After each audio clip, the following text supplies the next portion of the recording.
We have so much to get to this morning. Let's bring in our political panel. We have Bill Caruso, Democratic strategist and attorney, and Whitley Yates is a Republican strategist and Project 21 ambassador. Good morning to you both. Morning, guys. Good morning. Yep. Well, let's start with President Trump's reorder at the border.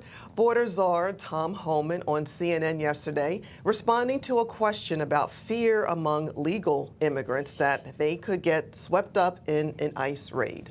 It's not okay to be in this country legally. It's not okay to enter this country legally. It's a crime. But legal aliens shouldn't, and U.S. citizens should not be afraid that they're going to be swept up in a raid. We know who we're looking for, and that's what the agents are out there seeking. And they use a lot of information. Most of the operations we conduct are targeted enforcement operations. When we go out, we know exactly who we're looking for. Most likely we'll find them. Many times we have a criminal history and immigration history when we go out looking for that person. So if you're in a country legally, you shouldn't fear ICE. So, Whitley, we heard from Tom Homan, and we see how the media, liberal media, is instilling fear into people. But your thoughts? You know, I'm not surprised that the liberal media wants people to fear ICE because not so long ago, there were citizens that were attacking ICE agents. And so they were protecting the criminals and then criminalizing those that were meant to protect us. But what I will say is, as citizens of the United States, you have rights.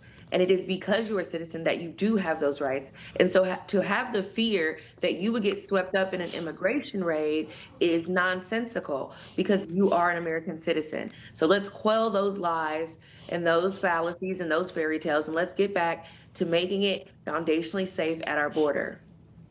You know, Bill, my dad always said, if you're driving or walking, you hear the police car coming, if you didn't do anything, you don't have anything to worry about. Right. Right? And look, people are walking around. If you're a U.S. citizen, that's why it's even more important to have ID on you, to show. So that way people can the police officers, first responders, can actually look you up and verify you. This is common sense to me. What say you? Yeah, to some extent. And, I'll say a couple things here. Number one, I think ICE serves a good purpose for our country, and there's been this idea we should get rid of ICE or fight ICE. I'm not one of those people. I do think, though, pendulums swing, and they swing hard, and people react. And, there have been examples, both in the situation of this immigration issue and then other issues where law enforcement have negative interactions with legal citizens, right? And the goal really is to try to prevent interactions between law enforcement and people, if possible. And, just having law enforcement running up to people and trying to get their papers isn't really a good look generally, right? If you're a legal citizen minding your own business, it's not, interacting that way with law enforcement it's a nuisance, it's a pain in the neck. And frankly, it is violative to some extent of your rights. But put all that aside, we've had examples here already where legal residents have been caught up in this, and they do have to expend resources to get through these things. I think generally the American public has been supportive of this president's efforts. In fact, Trump may be an accidental genius here because what you're starting to see is the polls turning now. And the polls are turning towards pathways to citizenship and having Congress act on legal immigration efforts and protect those that are here that we want to be here and get rid of the folks that were here illegally and causing problems. This is monumental in the shift for just a couple of months where everyone was like, deport them all. Get everybody out. We want to shut down the borders and get everyone out. That's not where the American public are today. And it's incredible in the sense that we are getting to a generational change where people are saying, yeah, Congress, get to work. Let's work on keeping people here that are gainfully employed and contributing to society and keep bad people out. We've never been in this place where the majority of Americans have actually been pushing this way, and polls are starting to show that. I agree with you in part. If you're here illegally, but you haven't broken any laws since being here, then perhaps we can consider a path to legalization. And working, paying taxes, right? All those things. However, citizenship, if you broke the law, no way. You don't deserve to be rewarded. That's my position. I think that'll be the position of a lot of our fellow Americans, but we have to move on. Whitley, what do you think? And then we'll move on to our next topic.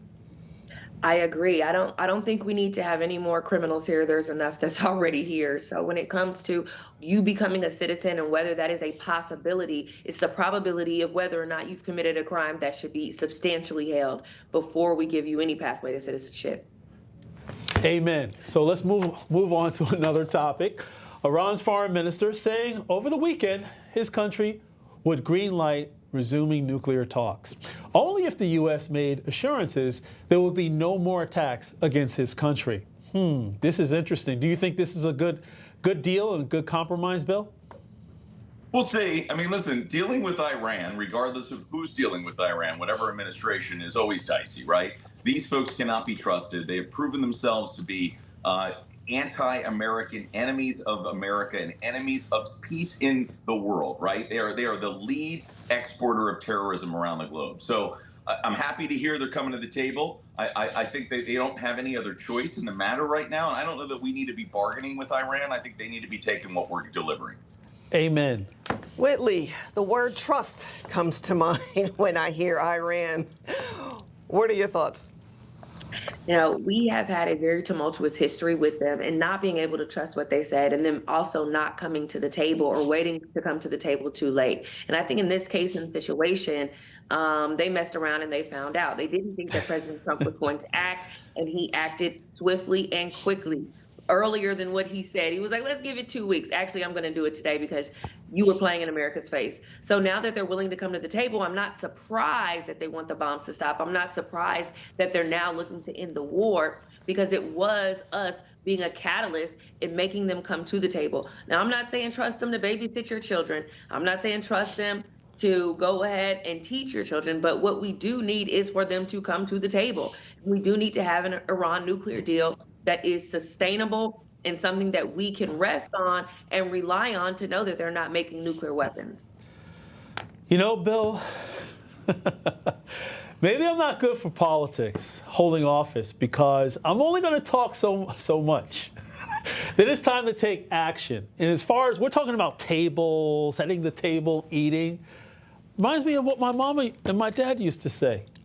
Boy, eat what's set before you. And that's the same thing that we need to take, same position we need to take regarding Iran. Mm-hmm. None of this negotiation.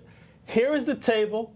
This is all you're going to get. Eat up and make sure you eat all your vegetables. What say you?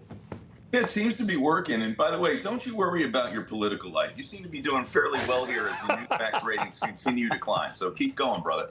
But let's go back to where we are right now. I think America's doing the right thing right now. I think we're keeping everybody in check, including our partners and friends in Israel. But really what's going to end up being the linchpin to success in this region, which is, generational success, is the ability to pull the partners in the region, Yemen, Jordan, Egypt, Saudi Arabia, into the fold to have a lasting peace there. Iran is no longer a power in that region. It must be subordinate to all those other folks, and they should get in line and play ball, or they're going to keep suffering the consequences of where we are right now.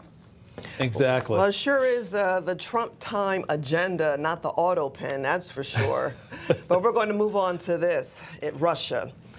Firing more than 600 drones and long-range missiles at Ukraine over the weekend, and the attack leaving at least 6 people dead. Now, Moscow stepping up aerial attacks even as President Trump pushes for peace. Secretary of State Marco Rubio saying this last week. I echoed what the president has said, both disappointment and frustration at the lack of progress in peace talks or in a path forward. Whitley, your thoughts? I'm very sad to see this is still going on. It was one of the things that Trump said on day one that he was going to be able to do, was have them come together and come to peace. And the fact that there's more bombs than bartering right now is unfortunate. And the truth of the matter is America's had to step in on many different foreign issues since Trump has taken office, because to be honest, Biden was a terrible foreign affairs person, and he honestly just let people walk all over not only the United States but our allies. What needs to happen right now is Ukraine and Russia both need to come to the table. They need to stop fighting, and they need to put their countries first. And I know that we've been focused a lot on the Middle East, but now we need to turn to Europe, and we need to get this done because it's not benefiting anybody anybody at this point. And with Ukraine being such a strong ally and Russia being such a large enemy of the United States, it's within Russia's best interest to make sure that they're going to come to the table in order to have some type of a treaty and some type of a peace talk. You know, Bill, you're from New Jersey. Let's talk about the tri-state, attitude when it comes to patience. We have very little. And Trump is from New York. And let's actually give him credit. He's been patient for a long time. But his patience is running out. And he has some announcement that's coming out today with regard to the Ukraine-Russia war. I think if Putin continues, and he has, not coming to the table, saying one thing but doing another, constantly escalating, not de-escalating, I think, you know what, the president will be right to further arm Ukraine if Russia is not coming to the table. That just makes common sense to me. What say you? Yeah, and good for you. You know, Jersey people have some patience, but not a lot. And listen, this is a place where I don't think the president gets good marks. I think we have let Russia play us here. I think, with all due respect, the previous administration had Russia on the run with the global community in that region. And we took our foot off the gas pedal. Maybe rightfully so, to see if we can get an agreement with Russia. But, just like I said with Iran, come on. We can't trust these people. You can't trust Putin. And now President Trump found out. I'm glad to see, and I'm hopeful today that he's going to pick up the sanction pen and really start hitting them hard. But guys, we took our foot off the gas pedal when we were funding arms. Ukraine was kicking Russia's tail. And we let them up off the mat, and now we're here. So now it's going to be harder to push Russia back. But I think the good news is it sounds like Donald Trump has had enough. He's given Putin a chance. And it's time to work together with NATO. And we've been funding NATO now with these arms going to Ukraine. I think it's defensive weapons, but I think it's also giving them offensive weapons. Finish the job, break Putin's back, and let's restore peace in that region. Agreed. All right, well, we have a few minutes left. We had President Trump, we marked 1 year since the attempted assassination on his life, awarding Chelsea the World Cup trophy. The club beat Paris Saint-Germain 3-0 at the final at MetLife Stadium in New Jersey. This says big changes are on the way at the Secret Service. So, Whitley, in terms of the 1 year anniversary and, the 1 year event that took place, the assassination attempt on President Trump, and just in general, your thoughts. I mean, when I saw it happen live, my heart just stopped because I had no idea what the outcome was going to be. It is unprecedented that we have lived through an assassination attempt in this lifetime. And they tried to take him out, but what they did was honestly transform his campaign in a momentum unlike we've ever seen. It wasn't just the fact that they attempted to assassinate him. It was how he was able to rise from that assassination on the day and continue to tell Americans to fight. And it was in that moment that a lot of Americans knew that he was going to be our president, and he should be our president, because if he is able to fight that way against someone that is attempting to end his life, imagine how he is going to fight for us Americans. And so I'm glad that he was able to not only survive, but to thrive and to get to work immediately once he became president. You know, Bill, to Whitley's point, when Trump returned to Butler, and he started off by saying, as I was saying, that was a tremendous moment. It was triumphant, and it really showed American strength and resiliency. What say you? I mean, listen, it was a horrible, horrible day. And I say this as a Democrat. I watched too, Deneen, and I saw with my own two eyes in horror, right, watching a then candidate for president potentially killed on stage in a political rally. This is not what this country's about. But seeing Donald Trump not only come back from that event a year now later, and obviously they had the horror and the tragedy of losing the fire chief, and we remember him and his family right now.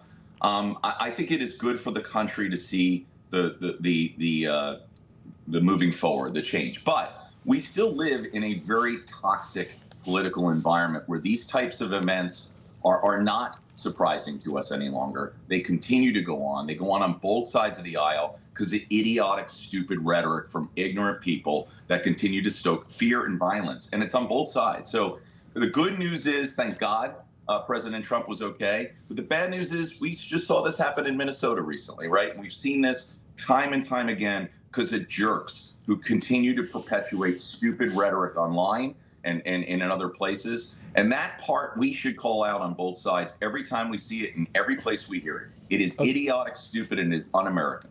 Agreed. We're going to have to leave it there. Whitley Yates, Bill Caruso, thank you so much for joining us, and have a great week. Thank you. You too, guys.